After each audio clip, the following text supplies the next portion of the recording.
മലപ്പുറത്തെ +1 സീറ്റ് പ്രതിസന്ധിയിൽ രണ്ടംഗ സമിതിയുടെ റിപ്പോർട്ട് ലഭിച്ചെന്നും മുഖ്യമന്ത്രിയുമായി കൂടിയാലോചിച്ച് തീരുമാനമെടുക്കുമെന്നും വിദ്യാഭ്യാസ മന്ത്രി വി ശിവൻകുട്ടി. മലപ്പുറത്ത് 7000-ഓളം സീറ്റിന്റെ കുറവ് മാത്രമേ ഉള്ളൂ എന്ന് മന്ത്രി ആവർത്തിക്കുകയാണ്. മലപ്പുറത്തെ +1 സീറ്റ് പ്രതിസന്ധിയെക്കുറിച്ച് പഠിക്കാനാണ് രണ്ടംഗ സമിതിയെ നിയോഗിച്ചത്. സമിതിയുടെ റിപ്പോർട്ട് ഇന്നലെ ലഭിച്ചതായി വിദ്യാഭ്യാസ മന്ത്രി വി ശിവൻകുട്ടി.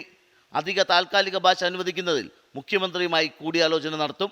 മലപ്പുറം ജില്ലയിലെ സീറ്റുകളുടെ കുറവിനെ സംബന്ധിച്ചിടത്തോളം പരിശോധിക്കുന്നതിന് വേണ്ടി 2 ഉദ്യോഗസ്ഥന്മാർ ചുമതലപ്പെടുത്തിയിരുന്നു. അവർ പരിശോധിച്ച ശേഷം ഇന്നലെ കൊണ്ട് മന്ത്രി ഇന്നലെ എൻ്റെ റിപ്പോർട്ട് എന്നെ സമർപ്പിച്ചിട്ടുണ്ട്. അത് മുഖ്യമന്ത്രിയുമായിട്ട് സംസാരിച്ച ശേഷം കുറച്ച് നടപടിക്രമങ്ങളുണ്ട്. അതിനുശേഷം അതിൻ്റെ കാര്യങ്ങളെ സംബന്ധിച്ചിടത്തോളം നിങ്ങളോട് പറയാൻ പറ്റുന്ന രൂപത്തിലായി കഴിയുമ്പോൾ നിങ്ങളോട് പറയാം. മലപ്പുറത്ത് 7000-ഓളം സീറ്റ് മാത്രമേ കുറവുള്ളൂ എന്ന മുൻ നിലപാട് മന്ത്രി ആവർത്തിച്ചു. നിയമസഭയിൽ പറഞ്ഞ കണക്കുകൾ മാത്രമേ തൻ്റെ കയ്യിലുള്ളൂ. അതിനപ്പുറമുള്ള കണക്ക് തൻ്റെ കയ്യിലില്ല. എൻ്റെ 16,000 കണക്കില്ല, നിങ്ങളുടെ കണക്കാണ്. നിയമസഭയിൽ പറഞ്ഞല്ലോ 7500-ൽ സംതിങ്ങിൻ്റെ കുറവുണ്ടെന്ന് പറഞ്ഞല്ലോ. അതിൻ്റെ അടിസ്ഥാനത്തിലാണല്ലോ ഒരു അന്വേഷണം നടത്താൻ വേണ്ടി തീരുമാനിച്ചത്. വീണ്ടും നിങ്ങൾ 16,000 20,000-ൻ്റെ കണക്ക് വെച്ച് എൻ്റെ ഉള്ള കണക്കല്ല, അത് നിങ്ങളുടെ കണക്കാണ്. ബുധനാഴ്ച ചേരുന്ന മന്ത്രിസഭായോഗം അധിക ബാച്ചുകൾ സംബന്ധിച്ച തീരുമാനമെടുക്കും.